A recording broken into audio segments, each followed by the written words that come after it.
have a chat with Gbadamosi, who is the Special Assistant to the President on Youth Initiatives. Thank you so much for being on the news. Thank you so much. I'm happy to be here. Great. So we saw you earlier in that report, but all I gather is that this is a dashboard to harmonize government policies and programs for the youth so that you can find them there. Correct?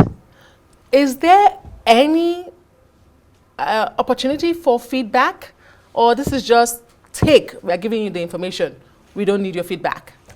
Okay, thank you very much. The dashboard is not just a website for aggregating youth initiatives. Your question about feedback is very valid, and we have a page there where young Nigerians can contact us and also even take part in these opportunities.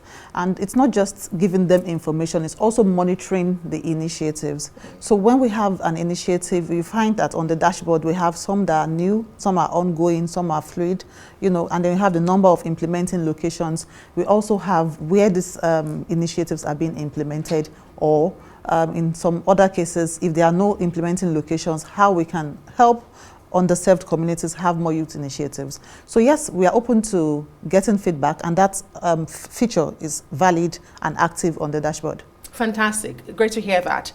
One key demographic targeted, from what I also hear, is persons with disability. How exactly are you including them in all of this in the dashboard? Is it that it is user-friendly, or is it that you want them to be able to tell you their own feedback? How does it include them? So yes, it is very user-friendly. If you have been on the dashboard, you find that it is the interface is very simplified. So you don't have to, go through a lot of hassles before you find what you need. On the dashboard, essentially, once you are able to click on the youth initiatives, you find a roll down of opportunities for you. And we are working with the Office of the Special Assistant to the President on Disability Matters and Equal Opportunities to integrate this factor into it. We had a representation from that demography today at the event, and we are not leaving any of them behind. So for those of them who belong to that demography, we have had complaints, and in some cases we would now refer them to the appropriate department or agency that handles their matter and see how we can better harness opportunities for them. Okay. But the dashboard is available for them to come on, and then it's very user-friendly. Great. What are some of the complaints you've heard they've given to you? Well, so far about the dashboard? You did say the demographic of those living with disabilities have had to make complaints to you. What complaints were those? Specifically, I would like to speak to the complaint of those who, are blind, cannot see. So it's a challenge when you have to go on a dashboard and you cannot navigate. So that is what we are working on, and we are looking at how to integrate other features into it to make sure that that demographic is not left behind. But for other people living with different other disabilities, they really can navigate that dashboard, or sometimes with the help of assistants, they would be able to get on it. Many rural communities, you and I know, still face challenges with access to the internet. Is this also going to be a problem for them accessing the dashboard, or are you leaving out those in the rural, remote areas when it comes to this dashboard? No, we are not.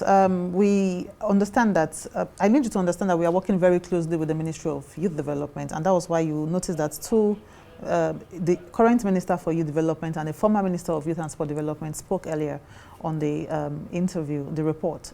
Now, the Ministry of Youth Development has a program in 774 local governments, and we are hatching onto that. Aside that, we also have what we call the Youth Initiatives Liaison Officers, and these people are the closest to those at the grassroots. So in some cases, we find youths who are not literate, who are not learned, and how it then becomes a problem that they cannot access the dashboard. What do we do? In as much as we are in the age of technology, sometimes we have to print, sometimes we have to tell them, sometimes we have to have town hall meetings to tell them. Town criers. And town criers.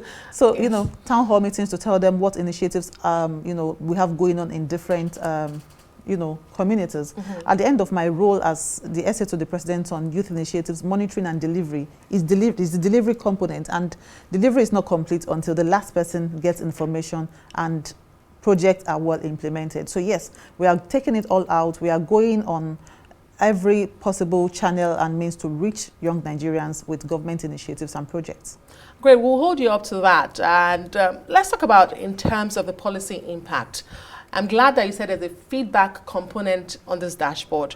What do you hope to do, or what will you be doing with the data collected through the dashboard? Will it impact the policy of the administration, or is this just another flash in the pan?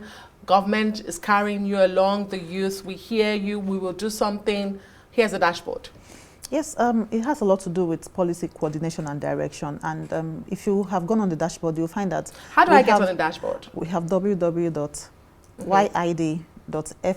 YID? YID, Youth Initiatives Dashboard. .fmyd. FMYD. D. YD. Okay, That's great. Federal Ministry of Youth Development.gov.ng. Okay. So if you look at the dashboard, you'll find that we have different sectors, and we have analyzed different sectors, different ministries. What are the youth initiatives we have in different ministries? What that helps us to achieve is, if for the 2024 budget cycle we have 25%, because that's what we currently have in agriculture, 25% of youth initiatives in the Federation and in the Ministry of Agriculture.